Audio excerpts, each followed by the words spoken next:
The scripture sermon, or the sermon scripture today happens to be the same one as last week. It's found on page 89 in the Pew Bible if you'd like to follow along. It comes out of Genesis chapter 50, verses 15 through 21. When Joseph's brothers saw that their father was dead, they said, "It may be that Joseph will hate us and pay us back for all the evil that we did to him." So they sent a message to Joseph, saying, "Your father gave this command before he died. Say to Joseph, 'Please forgive the transgression of your brothers and their sin, because they did evil to you. And now, please forgive the transgression of the servants of the God of your father.'" Joseph wept when they spoke to him. His brothers also came and fell down before him and said, "Behold, we are your servants." But Joseph said to them, "Do not fear, for am I in the place of God? As for you, you meant evil against me, but God meant it for good, to bring about it that many people should be kept alive as they are today.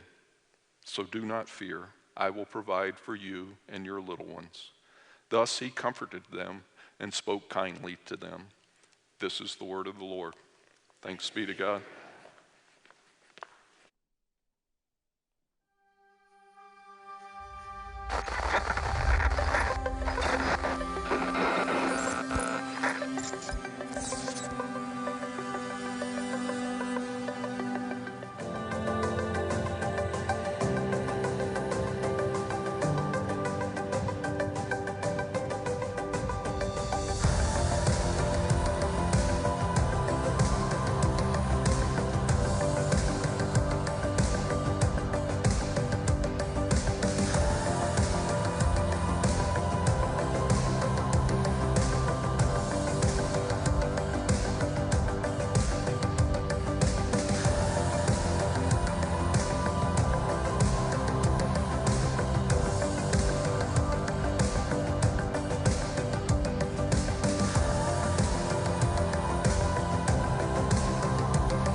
A week ago yesterday, 215 of us met up in our East Wing in the Lakeview Hall, and we built the church's journey wall. What we did over a period of time around little tables and then up on large sheets of paper was to take yellow Post-it notes that represented the significant positive events that have happened in the life of our church. Significant circumstances, significant people, and like I said, significant events, and then we put them up on that wall. Then we also took pink Post-it notes. These represented, in our history, the same significant events, people, and circumstances, only pink represented painful circumstances and times. And we put those up on the wall as well. That journey wall is our story. The combination of both pink and yellow Post-it notes reveal there are times when in this church we have thrown confetti in the air, and then there are those times when we've reached for Kleenex. We've put the journey wall out in the connecting hallway for everybody to look at and ponder. Why? Søren Kierkegaard, the well-known 19th century Danish philosopher, once said, "Life can only be understood backwards, but it must be lived forward." Let's talk about that this morning. Before we do, pray with me, please.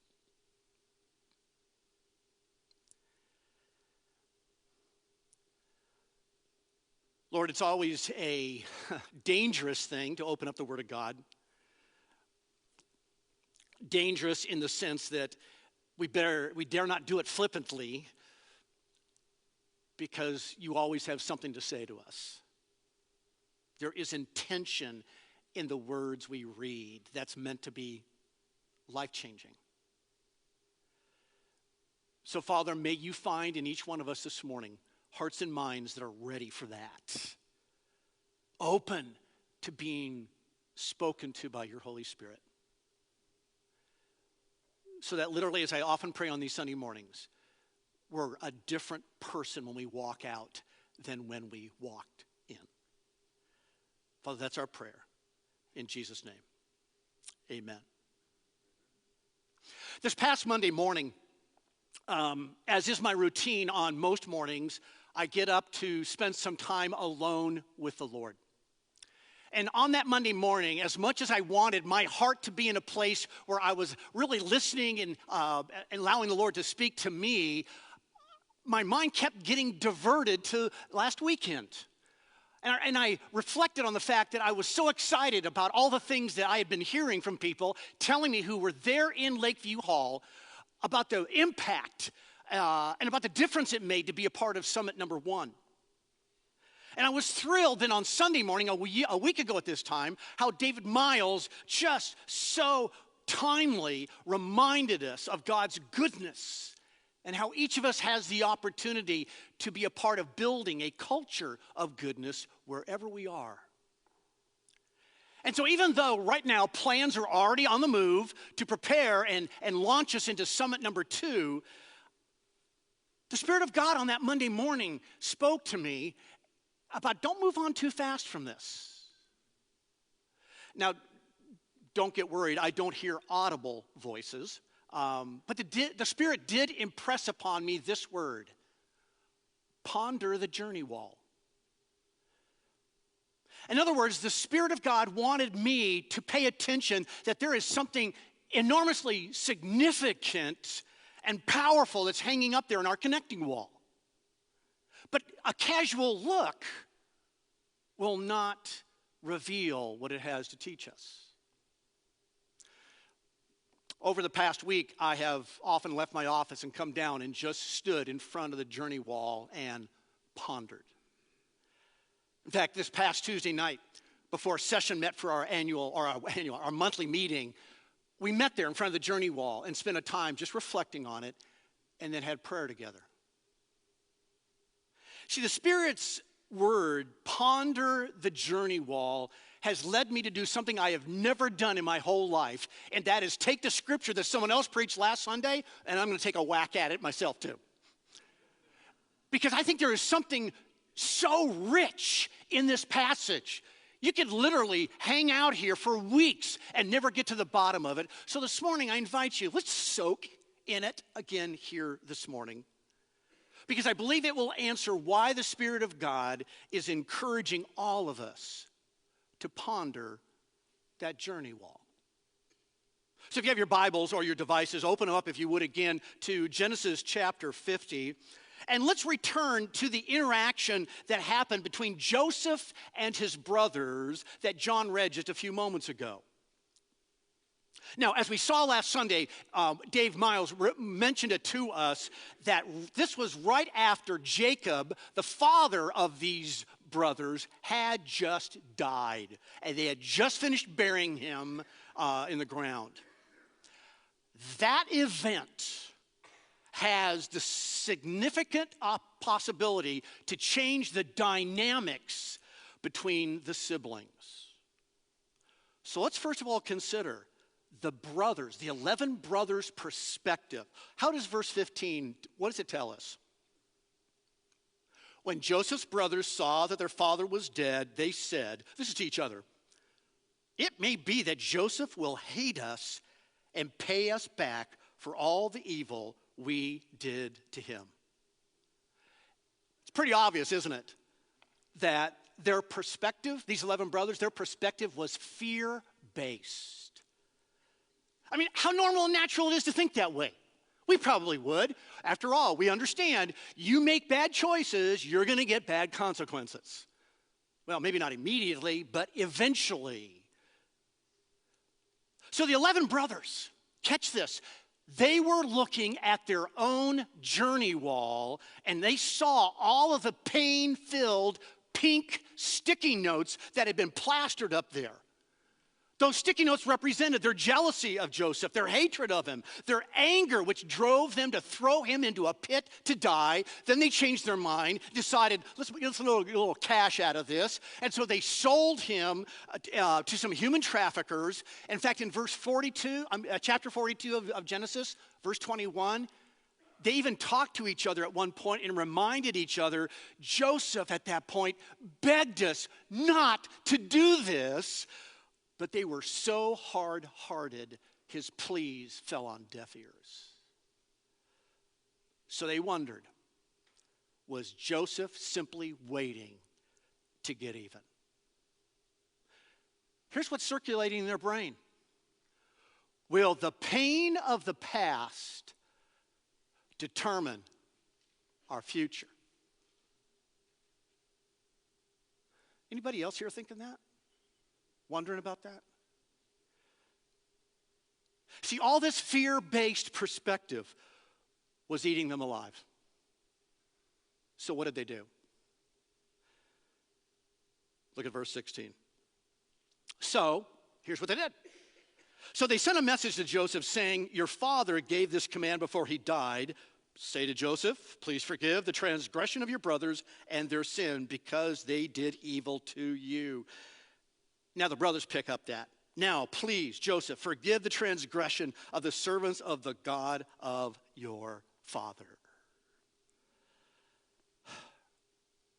See, this tells us that not only was their perspective fear-based, their perspective was also forgiveness-driven.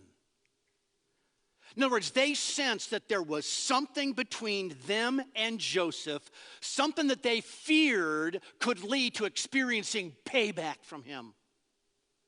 And the only hope they had for the future, the only hope, was the path of forgiveness. That Old Testament word, forgiveness, it was literally used to describe the physical act of carrying something or bending over and lifting and picking it up. So the word was often used to describe a person when they would pick up and carry an object away. That's why it is used in the moral sense of taking away or removing guilt. It's no longer present. See, the brothers, that's what they suspected. They suspected that this was what was between them and Joseph, the unresolved guilt from their evil actions. But as perpetrators of the pain, they couldn't remove it. Only Joseph could remove it. So they pled for him to do it. And to further emphasize their regret and contrition over all of this, they came and humbly fell on their faces before him. Then the story shifts, and we're given Joseph's perspective. Now, one of the problems that most of us have, or I shouldn't say everyone, but many of us have, is that we are so familiar with this story that we've lost the sense of tension that's going on here. The writer of Genesis wants us to wonder, how is Joseph going to respond here?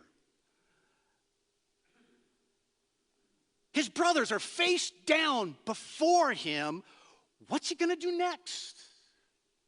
Just think of the possibilities in your own mind.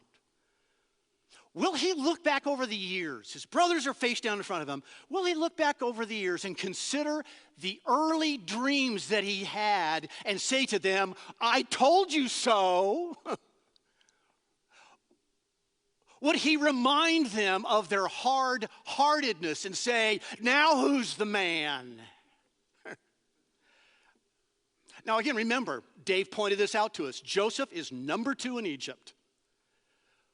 Understand that that means he has both the moral authority and the legal right to execute justice. And yet, in contrast to his brother's perspective that was fear-based, Joseph's perspective is faith-based. Look at the last part of verse 17. Joseph wept when they spoke to him. Notice, this is an immediate response, was to cry.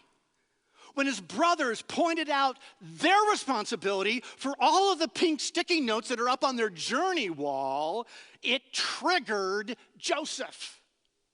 It brought back the painful emotions of the past. In other words, he hasn't buried those emotions. He hasn't denied them. They were still very real to him. And yet, what do we see him do next? Verse 19, Joseph said to them, "Do not fear, for am I in the place of God? As for you, you meant evil against me, but God meant it for good." What's being repeated there? God. God. Joseph's perspective is faith-based.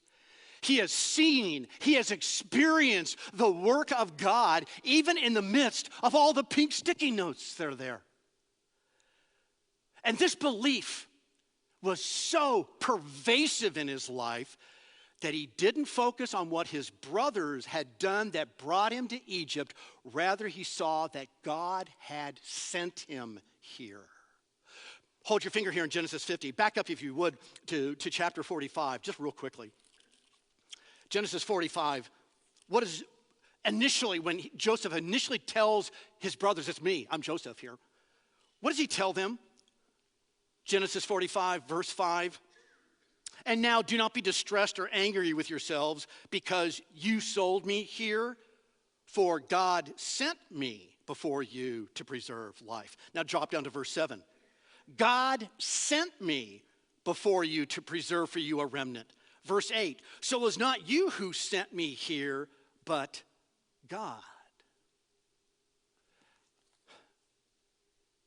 See, as a result, what we can see is that Joseph's perspective was big story driven.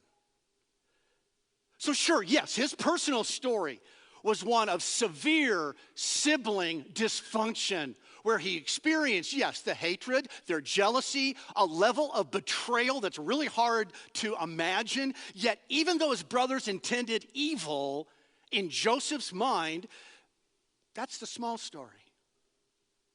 His transition from favored son to slave was abrupt. Again, Dave mentioned last week, he was stripped of his designer clothes, and immediately shackles were put on his feet, and he put on had a collar of iron put around his neck, according to Psalm 105 and verse 18. But to Joseph, that was still the small story. The betrayal by Potiphar's wife, the memory lapse by that king official who he helped in prison, that's still the smaller story. See, Joseph had a whole different perspective. His eyes were on the larger, bigger God story. And that larger story should leave even us in amazement as we are reminded by these scriptures that God is the only one who can take the intentional evil of man and turn it to good. The fulfillment of God's wonderfully good promises. Folks, no one else can do that. No one. See, the bigger story is that God is fulfilling his promises, which are fulfilling and pushing his plan through generation after generation. And by the way, these promises went all the way back earlier, hundreds of years. He first made it to Abraham in Genesis 50. "Abraham, your descendants are going to go down to Egypt, be there for 400 years, but I'm going to bring them back to this land." He said the same thing in Genesis 46 to Jacob before he died. See, and Joseph, what he did is he saw his place in that big story, verse 20, to bring about that many people should be kept alive. Therefore, in light of the larger, bigger story that's going on, he would provide for his brothers and their families. And he became the conduit of good in their lives. See, only if you have a big picture or a big story perspective can you even do that. So let me ask you again, why are we taking a second Sunday to look at this story?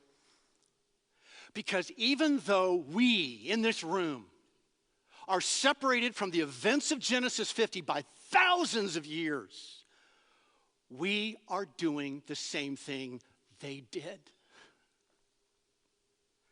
We're all looking at the pink sticky notes on the journey wall and wondering, will the pain of the past determine our future? The answer kind of depends on your perspective. Is it fear-based or is it faith-based? Are we focusing on our small story perspective, or has our heart been so captivated by our God who, even in the midst of the pain of our sticky notes, we believe is unfolding his good plans? Here's what I think the point of this whole story is. We can let the past define us, or we can, by God's grace, let it direct us. Now, please, don't do something here in Genesis 50.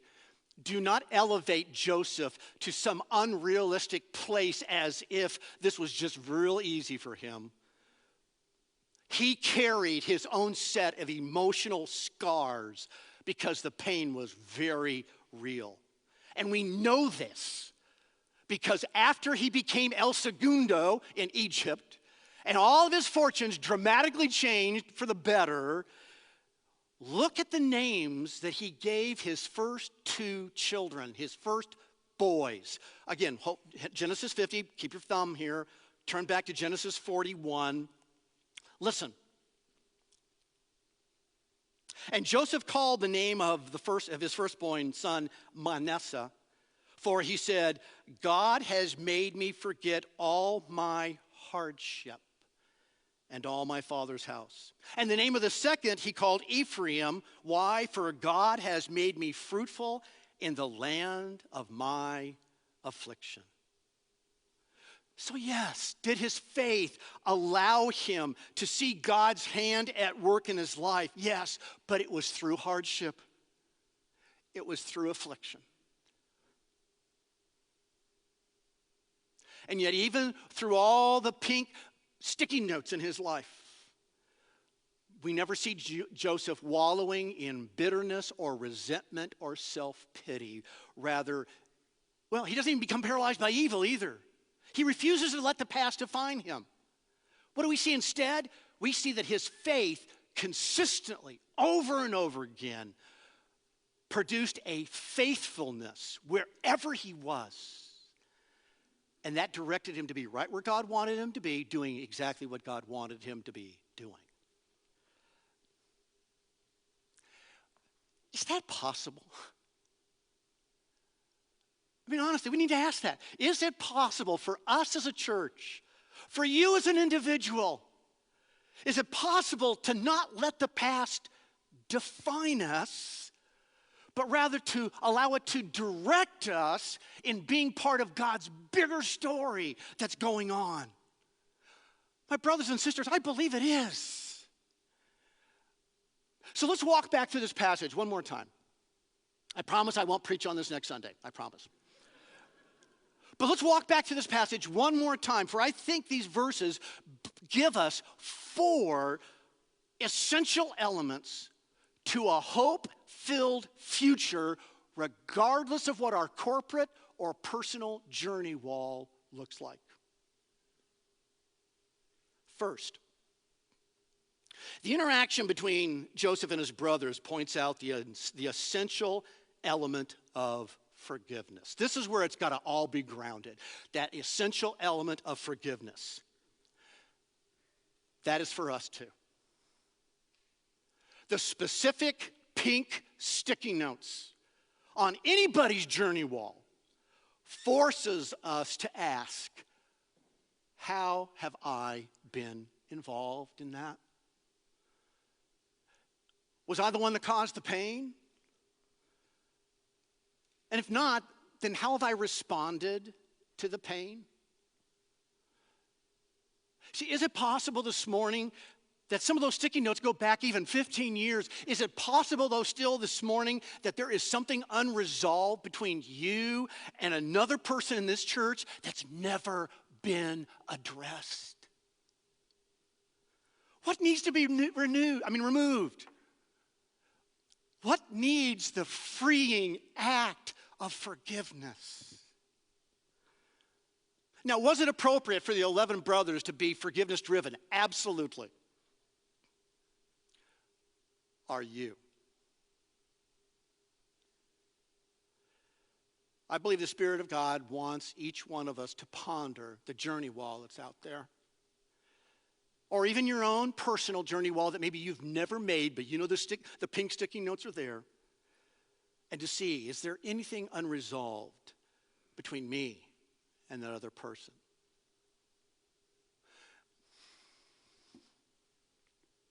It's not going to go away on its own. Time does not heal all wounds. And when we hold on to the pain, eventually it gets a hold of us. And bitterness, resentment, and self-pity will eat you alive. Ponder our journey wall, and then on your own, take the next step of this essential element to go ask for or to give forgiveness. Second essential element that we see just walking our way back through this passage is the essential element of weeping. Now, you might find that surprising, but it's here for a reason. By the way, I can't look at the journey wall out there without being deeply moved. And folks, I wasn't even here for those 15 years. I've only been here 7 months. And yet there's something inside me that responds emotionally to that which is out there. I believe God wants us to look at that journey wall or our own personal one and for it to be emotionally evocative. It was with Joseph. So it should trigger us at a heart level. See, God gave us emotions for a good reason. It's part of just being fully human. And if for no other reason, it allows us to participate in what Romans chapter 12 and verse 15 says, and that is we rejoice with those who rejoice and we weep with those who weep. In fact, I find it fascinating. In the Gospels, twice we are told that Jesus wept. And both times we are told that he wept when he was standing in the middle of a situation where he saw how the pain of sin had splashed onto others. Remember the first time? It was at Lazarus' tomb. The second time was just before the triumphal entry. He stood on the Mount of Olives and looked over at Jerusalem, knew the hard-heartedness of the Jews that would lead to his own crucifixion, and he wept.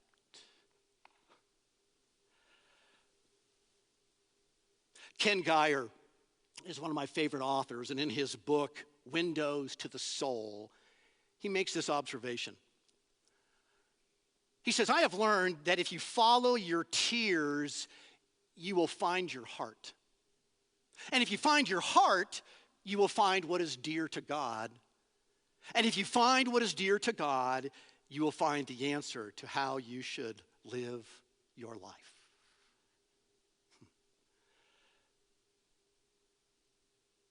Facing a lot of pink sticky notes? Don't forget the essential element of weeping over them. Third essential element in this passage, and that is the essential element of living for the bigger story.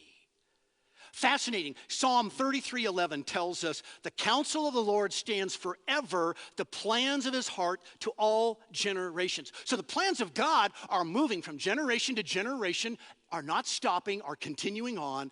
Who else can do this? Nobody but our God's plans.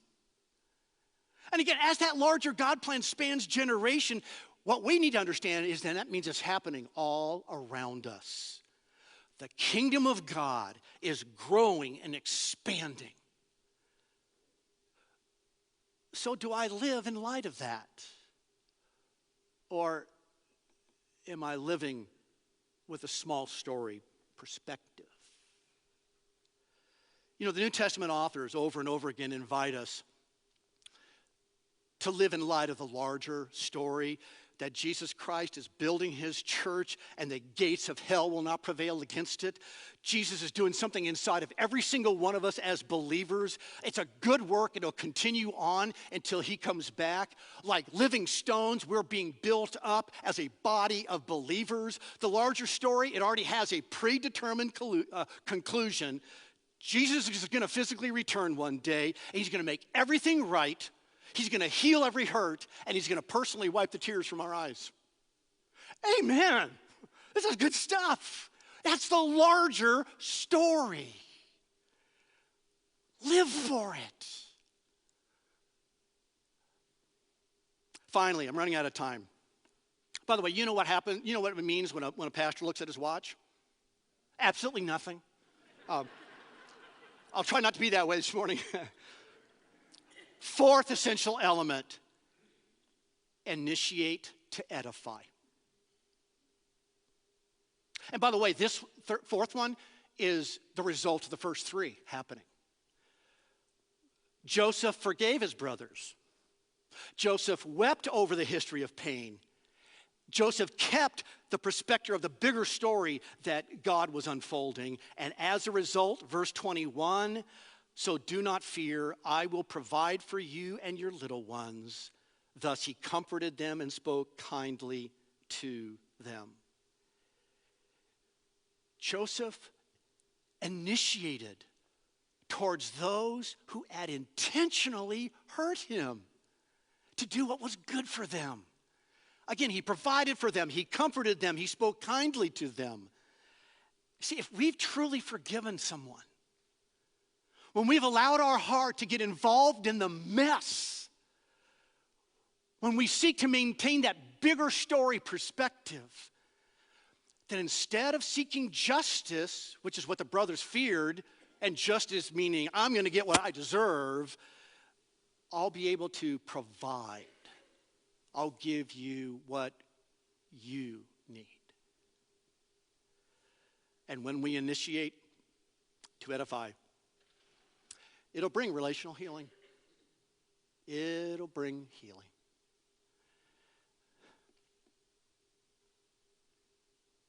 Now, let me be really honest. Some of you are sitting out there and you're thinking, Rick, you weren't here. And you don't know how much I've been disappointed and hurt.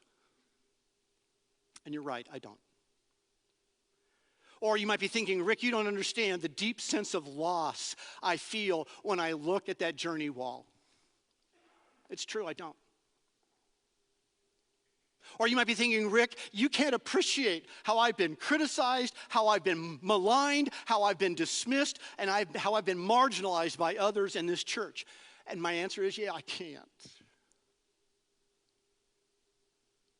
But there is someone who can relate to every single sticky note that triggers you, either corporately or individually. And his life reveals that it's possible to engage in these four essential elements from Genesis 50.